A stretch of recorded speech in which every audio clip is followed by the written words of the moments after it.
What it is, everybody? I got some brand new content. This your boy Go Mouth Shorty, man. I'm gonna get straight down to business, man. Today we finna talk about a kingpin, man, that was in these Miami streets, and you know what I mean.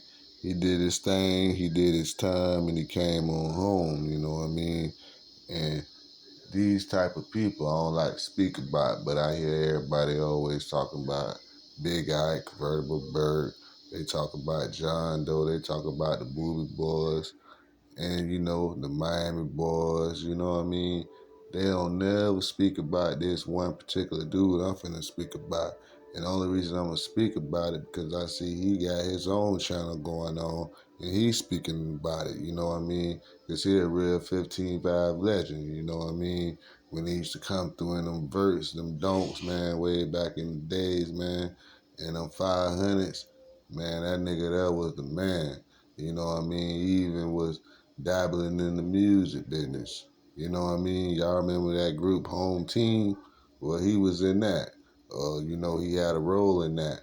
Maybe he can tell y'all about him when, you know, y'all hear more about him.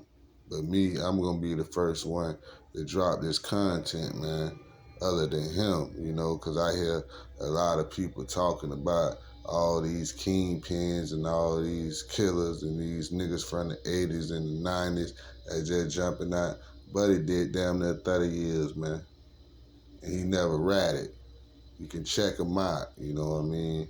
This nigga named Albert Sonny Campbell, straight out of Miami, Florida. You know what I mean? But I'm gonna play y'all a clip, you know what I mean? If y'all don't believe me, just chill.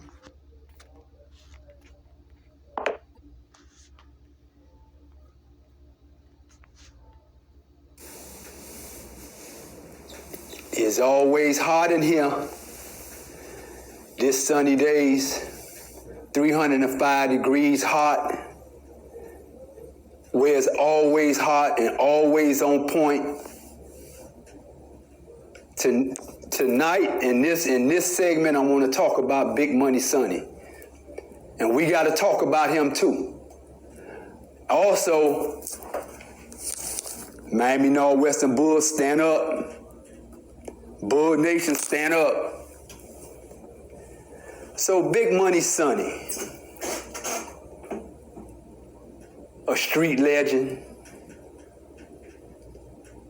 a 15th Avenue survivor. Man, I remember that life. And the reason why I remember that life and I talk about that old life and that old man, because the new man, he don't participate in that type of action. And I gotta let my people know, so we ain't gonna kill Big Money Sonny. The one that used to ride up and down 15th Avenue in that 64 Impala with 16 switches, up there on 15 and 63rd, driving them big body Benzes and Lexus and Verts and Jags and Cadillacs and Broncos and all kind of stuff. You name it, we had it. And we had stuff on lock in several places. Man, I used to ride up in them spots that I just was trying to open up. I'd ride up in that job in that big body 500 SEL with a Rolex on with diamonds that'll blind a joker. And I'd go up in there and do some logistic work and, you know, scope the area out. Cause I was a beast out there. And I'd go in the area, and if any other drug dealers were selling any drugs in the area, I would send my guys to go buy some of whatever they were selling. And I'd get all that stuff and I'd take it to the table and I'd make whatever they had, I'd double it up in my sack. And put a... Man, you hear it, man, from Sonny himself, man. He was probably one of the realest to ever do it, man, before he got locked up, man. a real minded boy, man. But I'm gonna play y'all some more of it. I'm just filling y'all in as we go, you know what I mean? But yeah, I'm gonna be the one to break this nigga here, man. You know what I mean?